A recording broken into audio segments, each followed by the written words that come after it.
Olá amigos, o meu nome é Vicente Pessoa e esse é o episódio 2 da série Camille Flammarion, o Poeta dos Céus. Nós vimos no primeiro episódio alguns aspectos da infância e do nascimento de Camille Flammarion, como ele via a sua mãe, o seu pai, o nome dos seus irmãos, o nome do seu pai, da sua mãe, aquilo que a sua mãe buscava para ele em relação à sua formação intelectual e moral, a região da França em que ele nasceu e alguns outros aspectos, como algumas pessoas que nasceram na mesma data que ele, como por exemplo o grande Victor Hugo, e alguns outros detalhes da sua infância, como a sua precocidade na escrita, na leitura, na aritmética e na gramática. E então nós já podemos perceber que era um espírito muito preparado e que tinha uma sede de conhecimento, de aprendizado e de uso disciplinado do tempo desde muito jovem. Nesse segundo episódio nós continuaremos a explorar e a viajar por dentro da infância de Camille. E Camille nos conta que uma das lembranças mais precoces e mais antigas que ele tem da sua infância era em relação aos espetáculos astronômicos que ele teve a oportunidade de presenciar ainda em Montigny, muito jovem. A primeira experiência que ele teve, e é uma de suas lembranças mais antigas, foi aos 5 anos de idade, no dia 9 de outubro de 1847, no período matutino. Nesse dia, 9 de outubro de 1847, aconteceu um eclipse solar, quando a Lua acaba passando entre a Terra e o Sol, e para nós, observadores da Terra, o Sol é bloqueado. Então nós conseguimos ver o disco lunar sobreposto ao disco solar e uma borda dourada, uma borda luminosa, caracterizando então um eclipse total. Ele assistiu esse eclipse da porta da sua casa, porque a sua mãe teve a ideia de preparar um cubo com água, para que eles pudessem olhar para o céu e presenciar, experienciar o eclipse através desse cubo. Ele tinha 5 anos de idade e estava acompanhado de sua mãe e de sua irmã Berthe, que na ocasião tinha 3 anos de idade. Aquilo o impressionou sobremaneira. Ele achou aquele espetáculo tão maravilhoso que ele chegou a dizer que era um espetáculo que tinha a capacidade de impressionar até as crianças, porque as crianças às vezes elas se distraem com outras atrações e não gostam de perder ou dedicar o seu tempo para espetáculos dessa natureza. Mas o eclipse para ele era uma coisa tão maravilhosa e tão impressionante que ele diz que impressionava até as crianças. E ele fala uma frase que marca como o eclipse teve influência no seu gosto, na sua paixão astronômica. Diz Camille Flammarion: a uma criança de 5 anos de idade, este fato não pode deixar de produzir uma impressão profunda no espírito. E de minha parte, eu jamais esqueci. Então veja como marcou profundamente o seu espírito. Nós dissemos no episódio anterior que Camille ele acreditava na imortalidade da alma e que esse foi um tema central da sua obra, do seu legado, dos seus estudos. Mas um outro tema tão importante quanto a imortalidade da alma era a pluralidade dos mundos habitados. Ele até vai escrever um livro, uma obra que nós comentaremos mais adiante em outros episódios, cujo título era A Pluralidade dos Mundos Habitados. E certamente esses fenômenos da infância, esses eclipses, tiveram uma influência impactante, muito importante no seu gosto, no seu interesse astronômico, até ele chegar a essa conclusão sobre a pluralidade dos mundos habitados. Mas o tempo passou e em 1851, 4 anos depois, no dia 28 de julho, ele tem a oportunidade de presenciar o seu segundo eclipse, Dessa vez foi no período da tarde e foi um eclipse parcial do Sol. 60% do disco solar foi coberto pela Lua, segundo a descrição que o próprio Camille nos traz. Nessa época ele já tinha 9 anos, a sua irmã Berthe tinha 7 anos e seu irmão Ernest tinha 5 anos. Então dessa vez os três, junto com sua mãe, presenciaram o eclipse. E novamente ela prepara o cubo de água para que eles possam olhar para o disco solar, o disco lunar, bloqueando o disco solar. E ela também prepara alguns pedaços de vidro enegrecidos por vela de sebo, para que eles também possam usar como instrumentos de visualização segura daquele eclipse. E quando ele olha aquele eclipse pela segunda vez, é como se tivesse gostinho de infância, gostinho de saudade, porque ele relembra do primeiro eclipse que ele assistiu no ano de 1847, e ele comenta que a emoção se renovou, que aquilo tudo veio à tona novamente, aquela impressão maravilhosa, aquela maravilha de sensação, aquele deslumbramento com o fenômeno veio à tona e transbordou no seu espírito. E ele coloca assim: a emoção que havia sentido quando se verificou o primeiro fenômeno se renovou, mais intensa ainda, a ponto de não parar de pedir explicações sobre o fenômeno ao meu instrutor, ao instrutor escolar dele, na época da escola. Quando ele voltou à escola, ele começou a questionar o seu instrutor sobre esses fenômenos. E o que mais impressionava Camille, já desde os 5 anos, e que ele perguntava ao seu instrutor, era que esses fenômenos eram previstos pelos sábios. Eles sabiam o dia e o horário que ia acontecer um eclipse, simplesmente por estudar o movimento dos astros. Dirá ele então: mas o que talvez mais me chame a atenção é observar que este acontecimento celeste foi calculado e previsto pelos sábios. Então ele ficou muito curioso como isso era possível e começou a questionar o seu instrutor.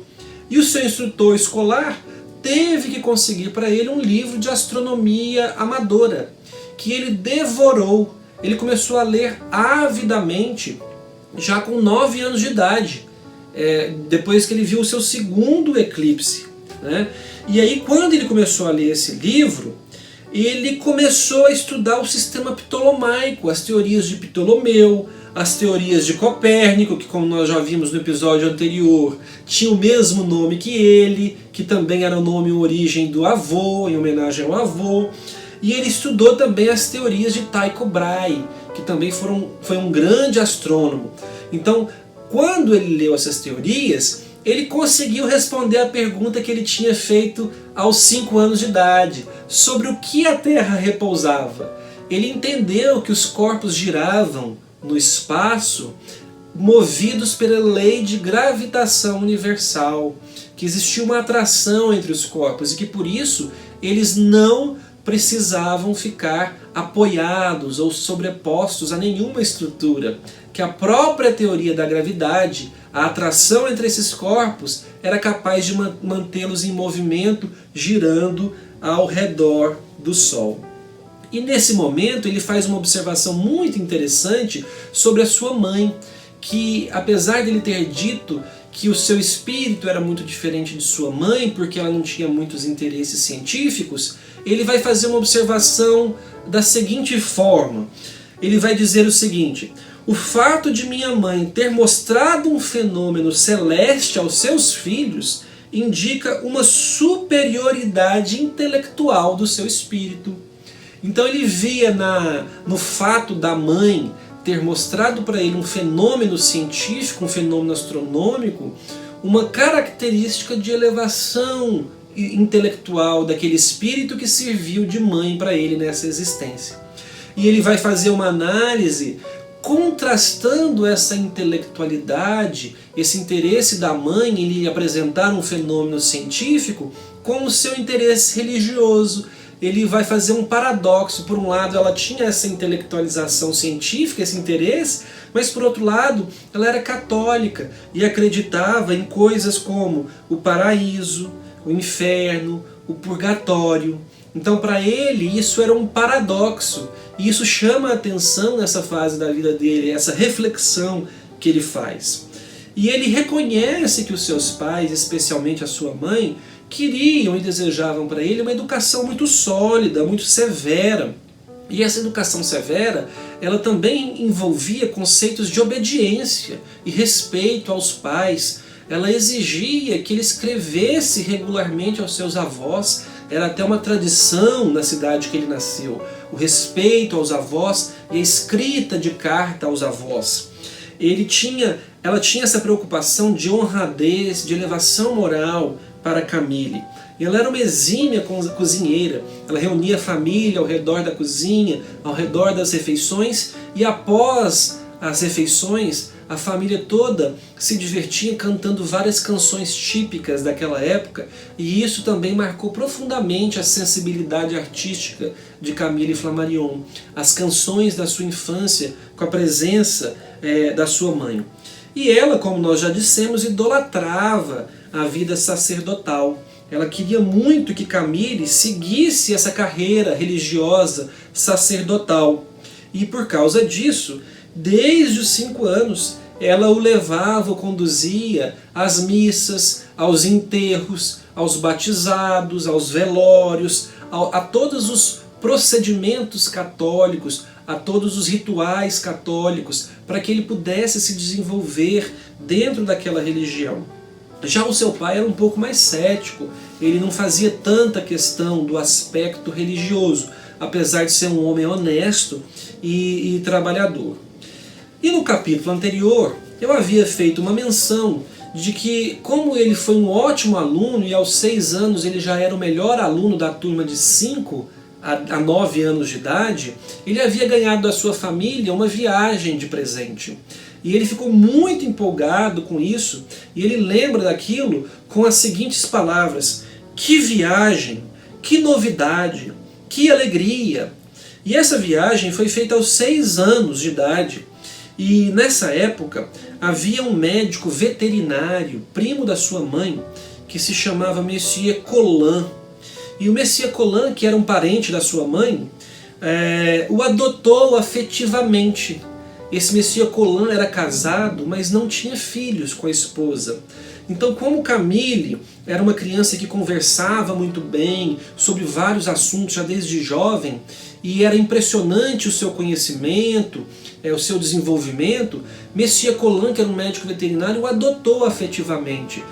Sentia muito afeto e muito carinho pelo menino Camille, e então propôs à mãe de Camille que o permitisse viajar com ele e a esposa na região. Não era muito longe, eles viajaram não mais do que 130 quilômetros, mas era de carroça.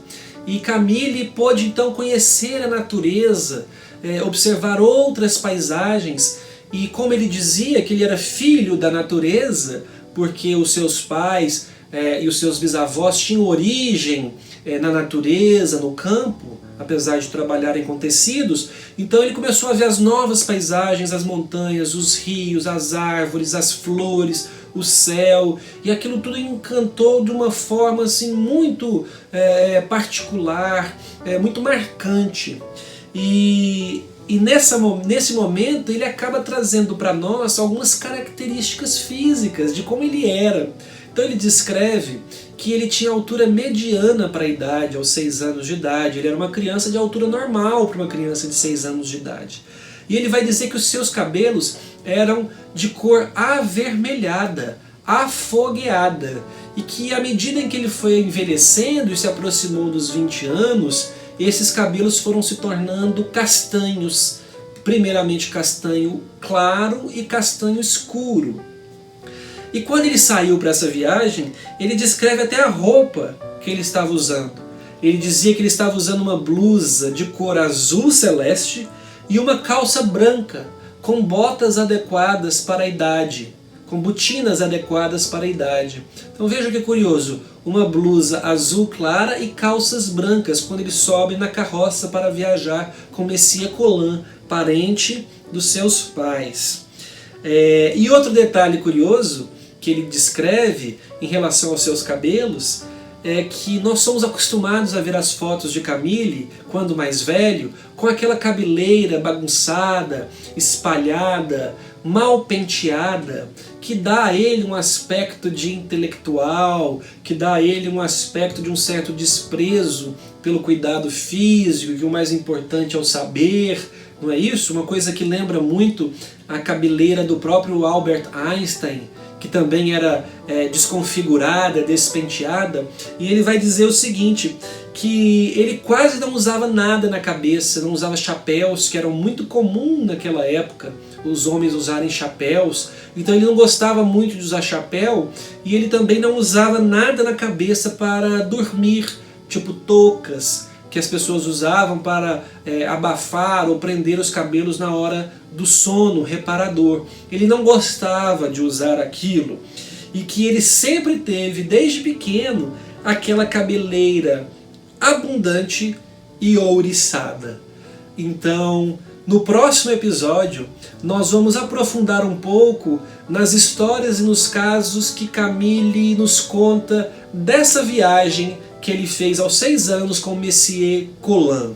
Fique conosco e não perca o próximo episódio da série Camille Flammarion, o Poeta dos Céus.